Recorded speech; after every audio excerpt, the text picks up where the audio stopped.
चलो let's begin. Now imagine कि हमको 680 आ गया नीट में, प्राची इस लाइक कर ही नहीं सकती विद द करंट स्कोर, हम जरा भी इमेजिन नहीं कर पा रहे सर। चलो imagine that you scored 680 in your NEET, ठीक है, केईएम में एडमिशन हो गए, हम डॉक्टर बन गए, 5.5 साल हो गए अपने कंप्लीट, और अब पेशेंट वापस से आ रहा है, थर्ड पेशेंट, ठीक है। थर्ड पेशेंट आई गेस पहले वाले जैसे ही है थोड़ा थोड़ा, बट देन चलो लेट्स एक्सपेक्ट इट कि थर्ड पेशेंट आ रहा है। अब ये थर्ड पेशेंट ना छोटू बच्चा है, अब वो बच्चा ना खेल रहा था और खेलते खेलते कहीं पे गिर गया। जब वो गिर गया ना तब उसके हाथ में ना सलिया घुस गया है,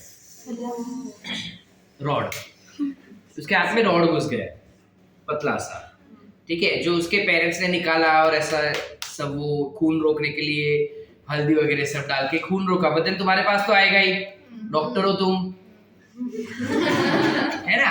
अब तुम्हारे पास उन लोग आए कि भाई हमको ऐसा ऐसा हो गया बच्चे के साथ, तुम देखो जरा क्या कर सकते हो, मेरा बच्चे को कुछ होना नहीं चाहिए करके, ठीक है, उसका हाथ वाट काटना पड़े ऐसा कुछ नहीं होना चाहिए करके, देखो क्या कर सकते हो। तब तुम एज अ डॉक्टर क्या करोगे?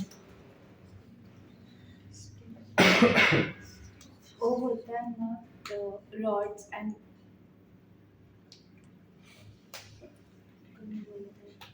हाँ तो बोल ना बेटा, पार्थ ने थोड़ी पूछा क्वेश्चन, मैंने पूछा है, बोल, बराबर बोला हर्ष, बोल हर्ष, तू बराबर बोला, उसको जोर से बोल,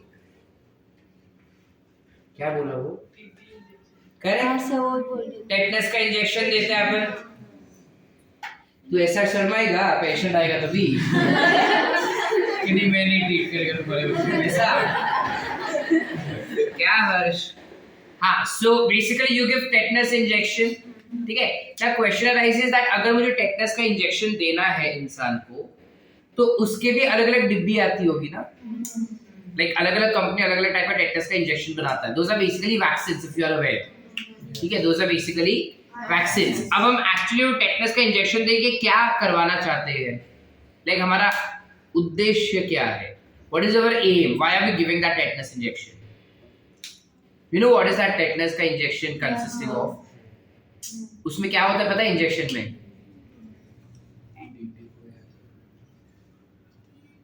क्या होता है? टीटी नाम का कुछ होता है, टीटी का कुछ केमिकल होता है टीटी का। Okay, what about rest of them? हमको क्या लगता है क्या है करके होता होगा कुछ, हम तो लेते खाली। वो टेटनस का इंजेक्शन जनरली वैक्सीन होते हैं टेटनस के, and you also have another one जिसमें टीटी के केमिकल्स भी होते हैं, ठीक है। अब जब वो केमिकल्स तुम्हारे बॉडी में जाएंगे, क्या मैं रैंडमली उसको कहीं पे भी इंजेक्ट कर सकता हूँ? समझ रहा है क्वेश्चन मेरा?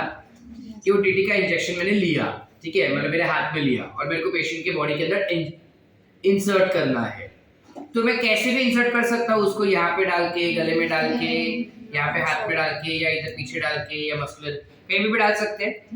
You have a specific point, ठीक है। And what is our aim, हम क्या चाहते हैं कि चलो लेट्स से हमने कोई केमिकल डाला है उसके बॉडी में, तो हम वो केमिकल से क्या एक्सपेक्ट करें कि उस बंदे की बॉडी में क्या होना चाहिए, क्या क्यों डाल रहे हैं हम, क्यों देते हैं वो इंजेक्शन, रेजिस्टेंस किससे? आयरन की रस्टिंग से। बेसिकली जो हमारा क्रूड नॉलेज है उस हिसाब से आयरन के रस्ट से हमारे बॉडी में एलर्जिक रिएक्शन हो सकता है, और वो एलर्जिक रिएक्शन ना हो इसलिए हम ये केमिकल डालते हैं, ठीक है।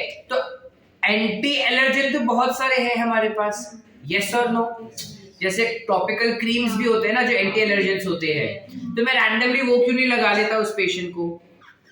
ऐसा इंजेक्शन देके, छोटू सा बच्चा है ना, इंजेक्शन देके उसको क्यों इतना मैं बुरा ट्रीटमेंट दूं? ट्रॉपिकल ऑइंटमेंट लगा सकता हूँ ना एलर्जिक रिएक्शन के लिए। रॉड अंदर गया है तो आपको अंदर डालना पड़ेगा सर, बाहर से नहीं चलेगा, चलो ठीक है, हमने केमिकल अंदर डाला, मैं रैंडमली कोई भी केमिकल डाल सकता हूँ? व्हाई? हम कैसे जज करते हैं कि साइड इफेक्ट होगा करके? Like what does that chemical go and interact with? Firstly वो जो केमिकल गया है ना, हमने ऐसे इंजेक्ट किया टेटनस के लिए या व्हाटएवर, ठीक है, रॉड अंदर चला गया, उससे बच्चे को एलर्जिक रिएक्शन ना हो, इसलिए हमने कोई केमिकल इंजेक्शन किया है ना। तो केमिकल जो इंजेक्ट किया है हमने, वो बॉडी में जाके किसके साथ इंटरैक्ट करना चाहिए? एंटीबॉडीज के साथ, व्हिच आर व्हाट? केमिकल्स। वो केमिकल्स बनाने वाला कौन होता है? एंटीबॉडी। तेरे बॉडी के अंदर एंटीबॉडी प्लांट बनाता है। क्या समृद्धि? चलो, स्मार्ट डॉक्टर्स हो तुम, ऐसे इतना टाइम नहीं ले सकते, जो भी दिमाग में आ रहा है बोलो। क्या करोगे तुम? Yes doctor Kumbhar, what will you do? Why are you injecting? After injecting, those chemicals will be interacting with what? WBCs maybe. तो WBC is producing some chemical. तो एलर्जिक रिएक्शन हम क्यों बोल रहे हैं कि कोई भी दूसरा डाला तो एलर्जिक रिएक्शन होगा? क्योंकि प्रोबेबली वो केमिकल हमारे सेल्स की केमिकल के साथ कुछ गलत तरीके से इंटरेक्ट करेगा। यस और नो? ठीक है, लाइक अगर एक और पेशेंट तुम्हारे पास आ रहा है साथ में जिसको सर्दी खांसी और बुखार है, और वो कोरोना के पहले वाला टाइम है, तो तुम उसको सर्दी खांसी और बुखार का गोली देते थे ना। अब सर्दी खांसी और बुखार का तुम सेम गोली सबको दोगे क्या? सबको अलग अलग गोली देते हैं depending on the level of and what is the reason of that सर्दी खांसी और बुखार। यस और नो? विद दैट रिस्पेक्ट हम गोली अलग अलग क्यों देते हैं? बिकॉज ये सारे गोली जब बॉडी के अंदर जाएंगे तब वो अलग तरीके से इंटरेक्ट करेगा ना, है कि नहीं? अलग तरीके से इंटरेक्ट करेगा।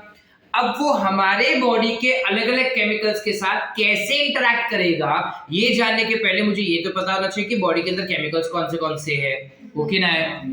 कहते कि ना है? तो आज उस रॉड वाले पेशेंट को ट्रीट करने से पहले हम ये पढ़ रहे हैं कि कौन से केमिकल्स हमारे बॉडी में पाए जाते हैं, उनके प्रॉपर्टीज क्या है, वो कैसे इंटरेक्ट करते हैं आसपास के एनवायरनमेंट से, बनते कैसे हैं, टूटते कैसे हैं। Are we clear? So this is nothing but what you call it as biomolecule. We are starting up with the next chapter, which is biomolecule. Split it up. Bio meaning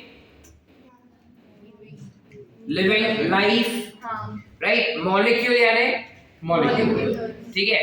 living organisms के अंदर जो अलग अलग molecules मिलेंगे ना, that is nothing but biomolecule. So this chapter is most of considered with lot of chemistry.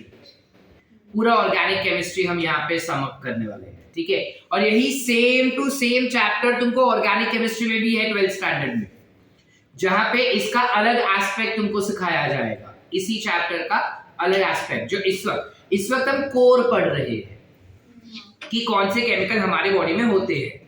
तुमको chemistry में पढ़ाया जाएगा कि इन केमिकल्स को अगर हमें ट्रीट करना है या इन केमिकल्स के साथ अगर हमको खेलना है ना, तो बाहर वाले कौन से केमिकल कैसे इंटरैक्ट करते हैं। समझे कि नहीं समझे? मतलब अगर सपोज प्राची को बहुत कोरोना हो गया, ठीक है, छूट नहीं होना चाहिए, बट अगर हो गया तो उसको हमें को रेमडेसिविर करके इंजेक्शन आता था, पता है, गंदा सा ड्रग था जो बहुत महंगा बेच रहे थे फार्मासिस्ट लोग, है ना।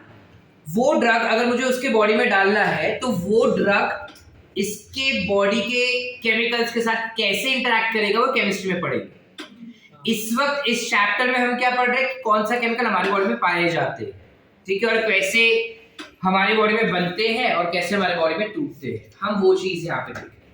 सो when we talk about biomolecule, let's say मुझे जानना है कि मेरे की बॉडी में कौन से केमिकल्स है, तो व्हाट विल आई डू, उसके बॉडी का कोई टिश्यू ले लूंगा मैं, क्योंकि केमिकल्स तो सेल्स में होगा, उसके बॉडी से मैंने टिश्यू लिया, ठीक है, लेट्स से लिवर का टिश्यू लिए मैंने, और उस tissue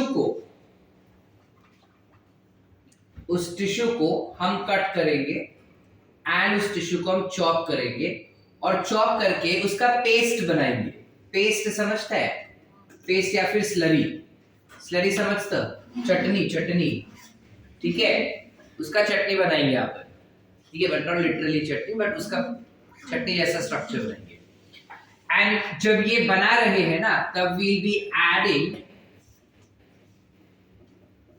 TCA. Now what is TCA? It is trichloroacetic acid.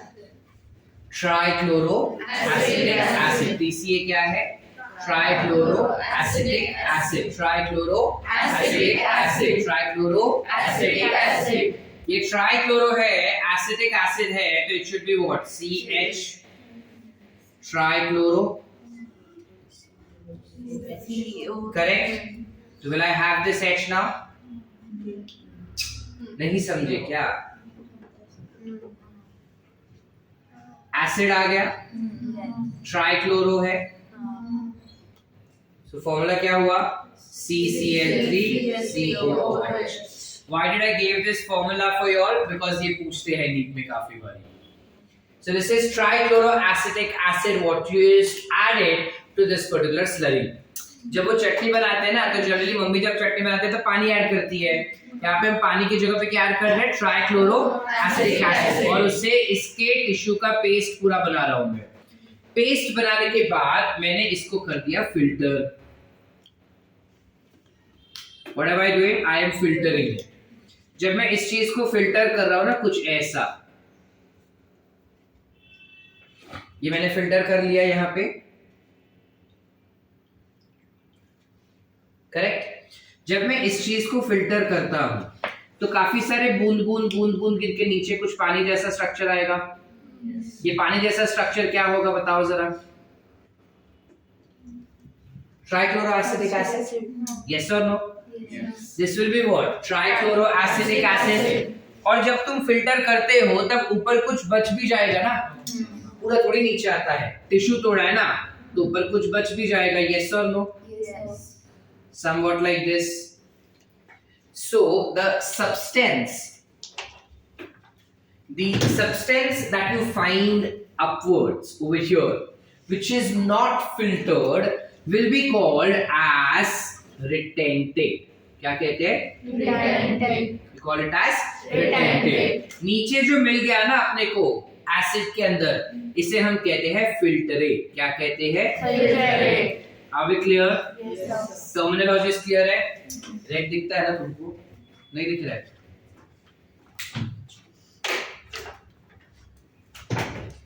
You have retentate and you have filtrate. अब दिख रहा है? ग्रीन दिख रहा है? हाँ, तो ये retentate और filtrate है. बाकी तुम एडजस्ट कर लो थोड़ा, सही हो थोड़ा.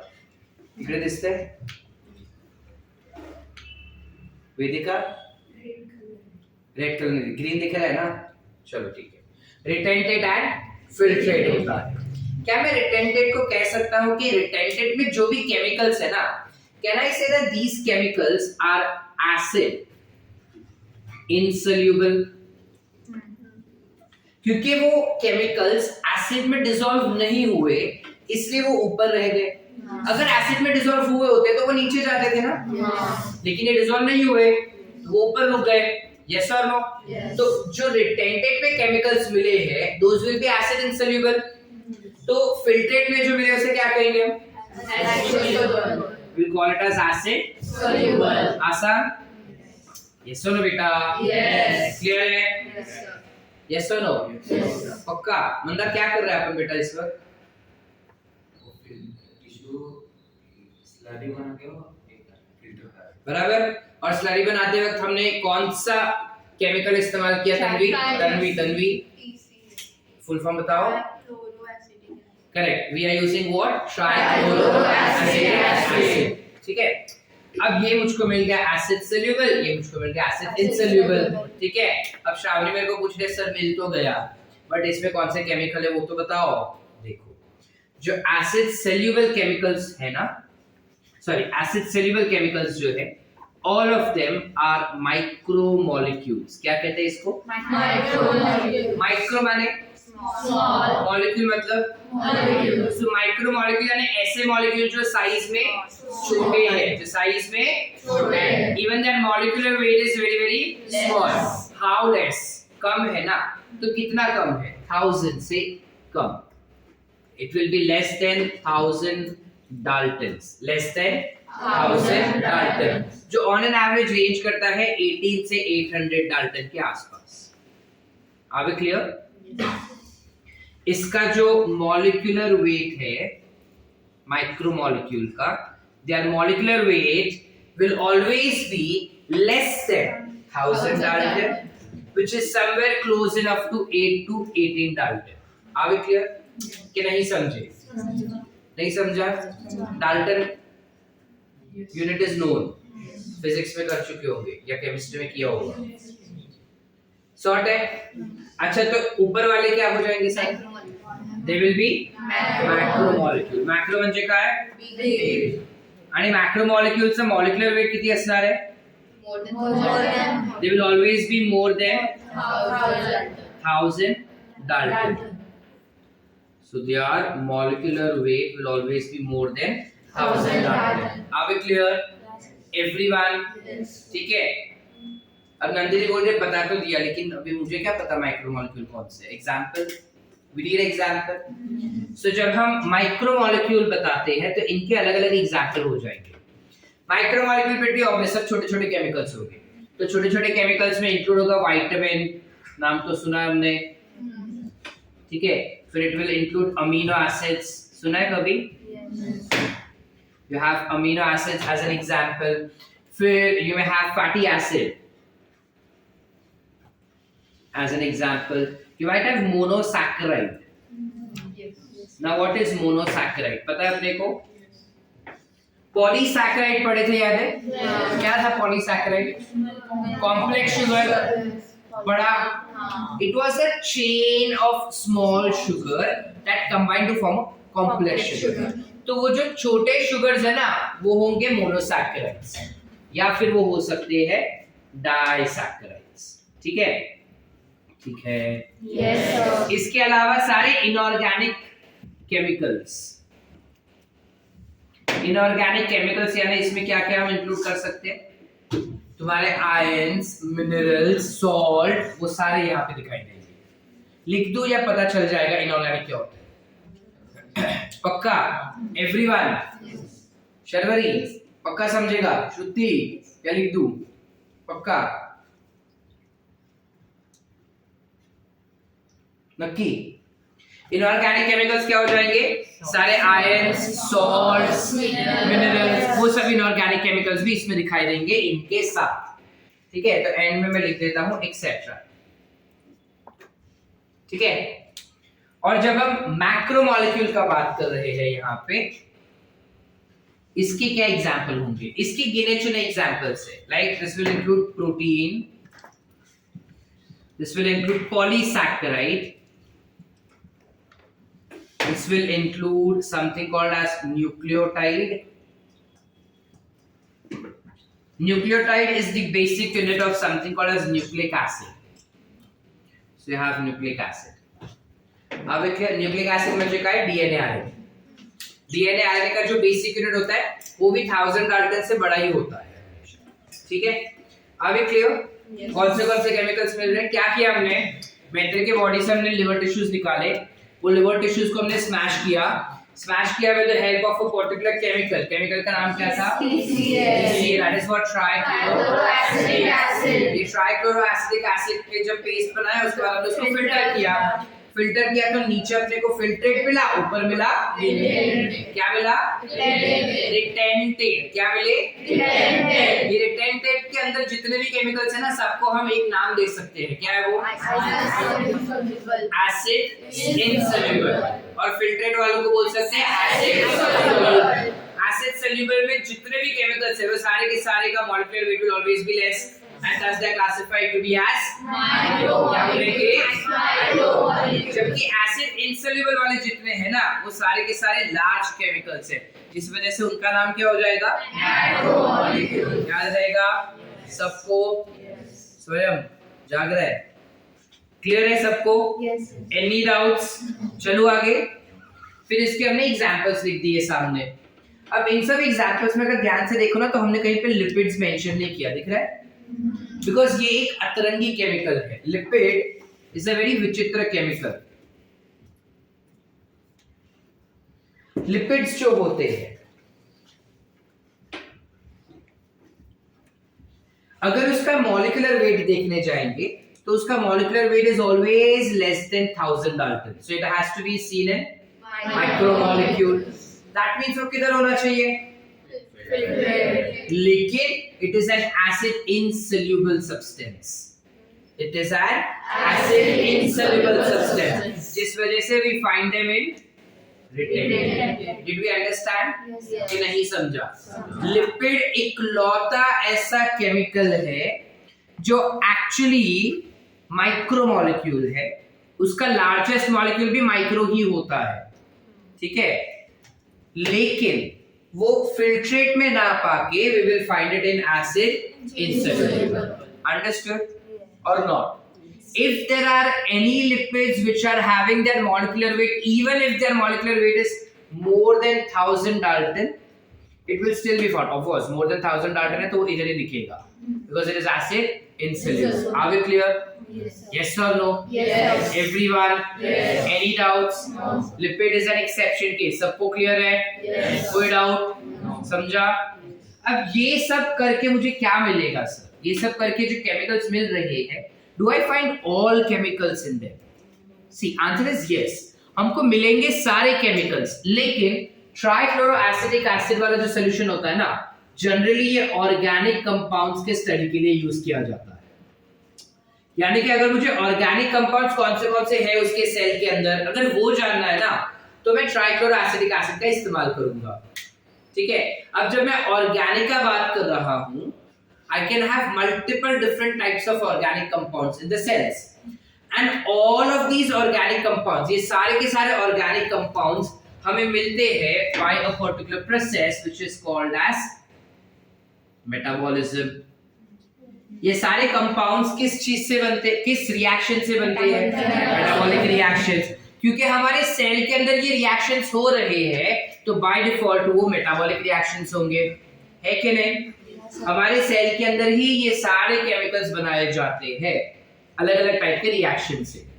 जब सेल के अंदर अलग अलग रिएक्शन से ये बनाए जाते हैं, तो बाय डिफॉल्ट वो हो जाएंगे क्या? Metabolic reactions. काय असतात metabolic reactions? So cellular activities. So the cellular reactions which I forgot. Foundation में किए थे। All the reactions that occur within our cells will be metabolic reactions. ठीक है? All cellular reactions will be Metabolic. so these metabolic reactions, metabolism बोलो या metabolic reaction, the process of metabolic reaction is metabolism basically. So जब हम metabolic reactions का बात करते हैं, ये दो टाइप के होंगे। एक होता है जिसे हम कहते हैं, करेक्ट, जोर से बोलो, कैटाबॉलिज्म, और एक होता है जिसे हम कहते हैं एनाबॉलिज्म। कैटाबॉलिज्म का क्या मतलब होगा? काटा, तो यहाँ क्या कर रहे हैं हम लोग? केमिकल्स को काट रहे हैं। So here the larger complex compound are broken down to simpler. जब बड़े-बड़े कंपाउंड को तोड़ के हमारा बॉडी छोटे-छोटे केमिकल्स में कन्वर्ट करता है ना अंदर, जब बड़े-बड़े केमिकल्स को हमारा बॉडी छोटे-छोटे टुकड़ों में तोड़ता है ना, उस प्रोसेस को हम कहते हैं catabolism. So catabolism is basically to break them. Are we clear? Yes, sir. Yes or no? Yes. चलो आगे। दूसरा होता है एनाबॉलिक रिएक्शन। एनाबॉलिक, इसका ऑपोजिट आना तो जुड़ेगा ना। आना इसलिए बुला रहे बिकॉज़ हम चाहते हैं कोई तुम्हारे साथ जुड़े फॉर एनी प्रोसेस। यस और नो? सो एना इज आना, और आ रहा है तो ये क्या करेगा? सिंथेसिस। सिंथेसिस म्हणजे टू मेक। अंडरस्टूड? Yes. कहीं समझे? मेटाबॉलिक रिएक्शंस दो टाइप के हो सकते हैं, एक कैटाबॉलिक, दूसरा anabolic. Catabolic reactions will be one which are responsible for what? Whereas anabolic reactions are one which is responsible for Synthesis. Clear है? Any doubts? Anyone? चलो आगे। अब जब ये ऐसे हो रहे हैं ना, तो जनरल रिएक्शंस हम केमिस्ट्री में क्या पढ़ते हैं? That you have something called as reactant, है ना? रिएक्टेंट आगे जाता है और बन जाता है प्रोडक्ट, ओके ना? सेम रिएक्शन, और बीच में जो रहेगा उसे क्या कहते हैं? Call it as Catalyst. अब metabolic reaction is also a type of chemical reaction, yes और नो? मेटाबॉलिक रिएक्शंस भी एक टाइप का केमिकल रिएक्शन ही है, तो उसमें भी प्रोसेस तो सेम ही होता होगा, लेकिन हम टर्म थोड़े चेंज कर देते हैं। रिएक्टेंट को हम कहते हैं सबस्ट्रेट। क्या कहते हैं? सबस्ट्रेट। याद रखना ये सब चीजें।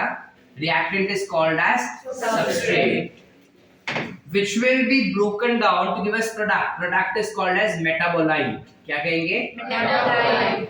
क्योंकि मेटाबॉलिक रिएक्शन से बन रहा है ना, तो उसे कहेंगे मेटाबोलाइट। ठीक है, ऑथेंटिकली उसको मेटाबोलाइट कहते हैं, लेकिन पढ़ते समय उसको प्रोडक्ट भी बोल देंगे। ठीक है, ताकि हमको कंफ्यूजन ना हो, लेकिन याद रखना कि इसको हम क्या कहते हैं? मेटाबोलाइट। चलो आगे। सबस्ट्रेट को मेटाबोलाइट तक कन्वर्ट करने के लिए हमें एक चीज का बहुत ही भारी मात्रा में जरूरत पड़ेगा, जिसके बगैर कोई भी मेटाबॉलिक रिएक्शन कंप्लीट ही नहीं होता। एंजाइम। बिना एंजाइम के हमारे सेल्स में कोई केमिकल रिएक्शंस होते ही नहीं है। समझा? हमारे सेल्स के अंदर अगर कैटाबॉलिक या एनाबॉलिक रिएक्शंस करवाना है तो एंजाइम्स चाहिए ही चाहिए। अगर एंजाइम एब्सेंट होगा तो वो केमिकल रिएक्शन होगा ही नहीं। Understood everyone? पक्की बात? सुशांत उधर से उठो, इधर फर्स्ट बेंच पे बैठ फटाफट। पक्की बात है एवरीवन? ठीक है, तो एंजाइम्स क्या होते हैं? Enzymes are also catalyst, but these are classified to be as biocatalyst. क्या कहेंगे? बायोकैटलिस्ट। बिकॉज़ लिविंग ऑर्गेनिजम्स इनको बनाते हैं ना, इसलिए हम इसे कहते हैं बायोकैटलिस्ट। इसके बारे में भी पढ़ेंगे, लेकिन चैप्टर के अंत में देखेंगे इसको। अभी प्लीज इसको साइड में रखते हैं। ठीक है, फिलहाल हम इंटरेस्टेड हैं मेटाबोलाइट्स में। क्लियर है यहाँ तक? सारा सब कुछ वंस मोर और अंडरस्टूड? पक्की बात? जाओ पुढे। So you have a metabolite produced. अब मेटाबोलाइट भी दो टाइप के होते हैं। वहीं से खत्म ही नहीं हो रहा है। मेटाबोलाइट भी दो टाइप के होते हैं। एक होता है जिसे हम कहते हैं primary metabolite. You have something called as primary metabolite, और दूसरा होता है जिसे हम कहते हैं सेकेंडरी मेटाबोलाइट। तुम 1 डिग्री 2 डिग्री नहीं लिखोगे आप। You have primary metabolite and you have secondary metabolite. देखो कभी भी टर्म आता है ना प्राइमरी, इसका मतलब प्रायोरिटी, सबसे पहले।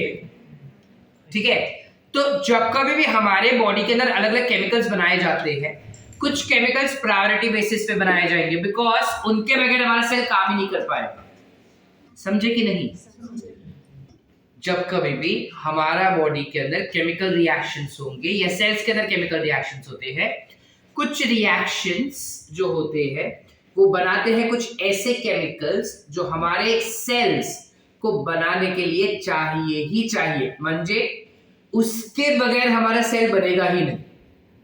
और अगर सेल नहीं बना तो क्या नहीं होगा? ग्रोथ नहीं हो पाएगा, डेवलपमेंट नहीं हो पाएगा। ठीक है, ग्रोथ नहीं हो पाएगा, डेवलपमेंट नहीं हो पाएगा, रिप्रोडक्शन भी नहीं हो पाएगा, क्योंकि सेल ही नहीं बन रहा है तो रिप्रोडक्शन कैसे होगा? सो प्राइमरी मेटाबोलाइट्स ऐसे मेटाबोलाइट्स होते हैं जो किसी भी लिविंग ऑर्गेनिजम्स के अंदर ग्रोथ, डेवलपमेंट और रिप्रोडक्शन में काफी ज्यादा इस्तेमाल किया जाएगा। आई रिपीट, प्राइमरी मेटाबोलाइट ऐसे केमिकल्स होते हैं जो हमारे बॉडी में ग्रोथ, डेवलपमेंट और रिप्रोडक्शन के लिए काफी ज्यादा इंपॉर्टेंट होते हैं। ठीक है, अब विद दैट रिस्पेक्ट हमारे सेल्स, देखो ग्रोथ माने सेल मल्टीप्लाई हो रहा है हमारे बॉडी में, डेवलपमेंट यानी सेल जो वो इलोंगेट हो रहा है बॉडी में, reproduction of course again cell divide हो रहा है तो नए सेल्स बन रहे हैं। तो अल्टीमेटली बेसलाइन क्या हो रहा है? सेल बन रहा है। तो सेल बनाने हैं अगर हमको, तो हमको कौन से केमिकल्स चाहिए होंगे? हमने सेल चैप्टर पढ़ चुके, तो तुमको पता होना चाहिए कि हमको कौन से केमिकल्स चाहिए। बताओ जरा। यू रिक्वायर प्रोटीन, फिर enzymes are protein, that's okay, ATP, फिर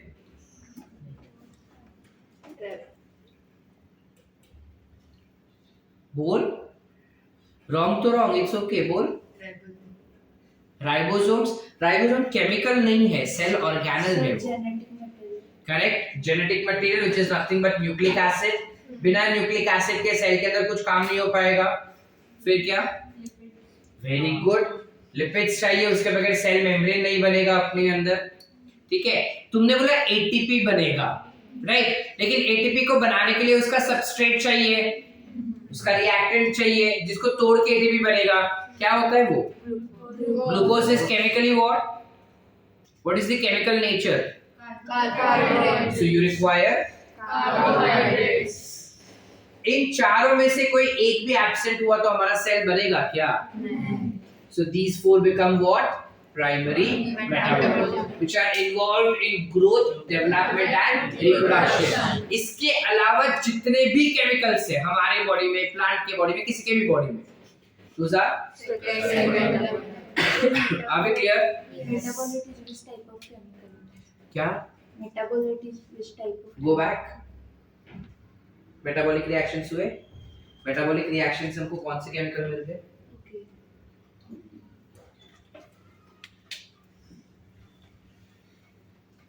Organic compounds are always obtained by metabolic reactions, yes or no?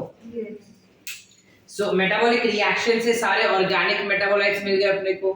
Organic metabolites को हमने दो पार्ट में डिवाइड किया, प्राइमरी एंड सेकेंडरी। प्राइमरी हर एक वो केमिकल है जो नॉर्मल ग्रोथ, डेवलपमेंट और रिप्रोडक्शन में हेल्प कर रहा है, यस और नो? अब अगर वो ग्रोथ, डेवलपमेंट, रिप्रोडक्शन में हेल्प कर रहा है तो चाहिए ही चाहिए, तो वो ये चार हो गए, जिस protein, nucleic acid, lipid and carbohydrate.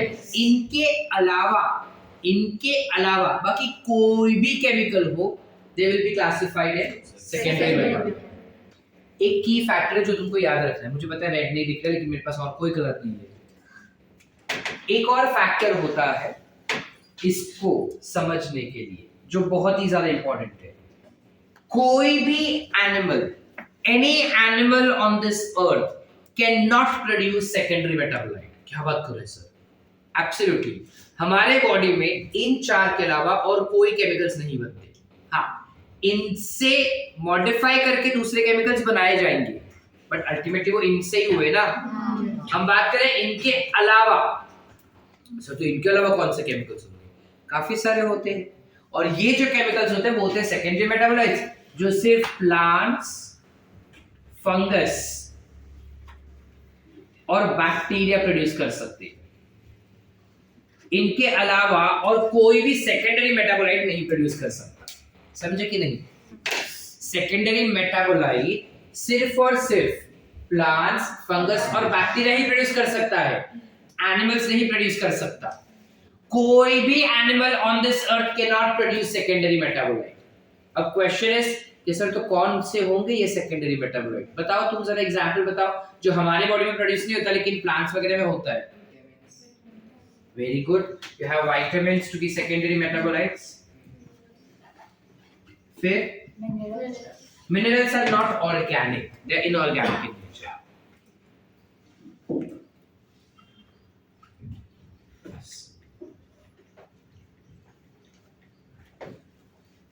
काफी सारी चीजें हैं यार।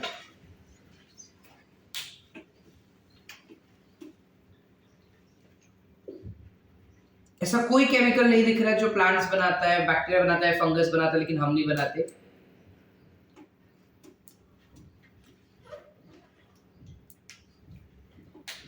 अपने आसपास देखो, सबने कपड़े पहने रंग बिरंगी। वो रंग कहाँ से आया? हमारे बॉडी में से पसीना आता है, वो रंग देता है क्या? नहीं ना। कहाँ से आते हैं वो रंग? किससे आते हैं? प्लास्टिक्स। प्लास्टिक्स किस में होते हैं? एनिमल्स में होता है। तो यू हैव पिगमेंट्स, यस और नो? ओके ना? इसके अलावा you also have something called as resin. सुना है रेजिन? सुना है रेजिन कभी? अच्छा, तुमको पता है वो ये आता है अपना फोटो फ्रेम्स आते हैं। फोटो फ्रेम्स जो आते हैं ना, उसको एक प्लास्टिक जैसा ऊपर कवरिंग होता है, that is nothing but resin. ठीक है, जो काफी हार्ड होता है। गम कौन बनाता है? Correct. Then you might have something called as antibiotics. हम बनाते हैं क्या? वो प्लांट्स, फंगस और बैक्टीरिया से ही बनते हैं. इसके अलावा you have something called as alkaloids. अब अल्कोलॉइड्स ना जनरली ब्रेन स्टिमुलेंट्स होते हैं, पर उसके दूसरे भी प्रॉपर्टी होता है, सिर्फ ये नहीं, उसके और भी काफी सारे प्रॉपर्टीज होते हैं. But I give an example. काफी लोगों को पता है ऐसा होता है कि बिना कॉफी पिए मेरा दिन चालू नहीं होता, बिना चाय पिए मेरा दिन चालू नहीं होता. ओहो आज तो चाय नहीं पिया, सर बहुत दर्द कर रहा है. होता है ना ऐसा काफी लोगों को कि बिना चाय पिए तो मैं लेक्चर में बैठ ही नहीं पाऊंगा सर, चाय तो चाहिए, हवेच वाला. एक सिप दे दो चलेगा, लेकिन चाय तो चाहिए ही चाहिए ना पूर्वा. सो उसके बगैर मी कशी जाऊ मी क्लासला. पाठ सर काय बोलतात काहीच नाही कळणार मला ना. फिजिक्स तर बाउन्सरच जाणार मला. तो those chemicals that you see in coffee, tea, etc. are alkaloids, जो तुम्हारे ब्रेन को स्टिमुलेट करता है. इसका यही एक काम होता है कि नहीं, और भी बहुत सारे काम होते हैं. ये तुमको समझाने के लिए था. ठीक है. कैफीन सुना रहेगा, टी में टैनिन सुना होगा. Harmful for brain. Not at a higher quantity, at lower quantity we're talking about. It is harmful for the brain. If you consume it, दिन का 50-50 कप कॉफी पी जाओगे, चाय पी जाओगे, तो ब्रेन क्या पूरे बॉडी के लिए हार्मफुल है. ठीक है. इसके अलावा काफी सारे दूसरे अलग-अलग पॉइजनस केमिकल्स भी बनाए जाते हैं, which are classified in secondary metabolites. इसका टेबल तुमको एनसीईआरटी में दिया है, and that same table is there in our notes also. On page 146 of your NCERT you have that. तुम बाद में खोल के भी देख सकते हो उस चीज को, अभी देखना जरूरी नहीं है. ठीक है. चलो आगे. चलो, ये सारा चीज हमने पढ़ा. That was for what? Organic compounds. Yes or no? Yes. अभी पहले ऑर्गेनिक कंपाउंड लिख लो, फिर इनऑर्गेनिक का बताता हूँ. ऑर्गेनिक क्लियर है पूरा? Yes. कोई डाउट्स ऑर्गेनिक कंपाउंड के लिए? पक्की बात. ऑर्गेनिक लिख लो, फिर इनऑर्गेनिक लिखते हैं.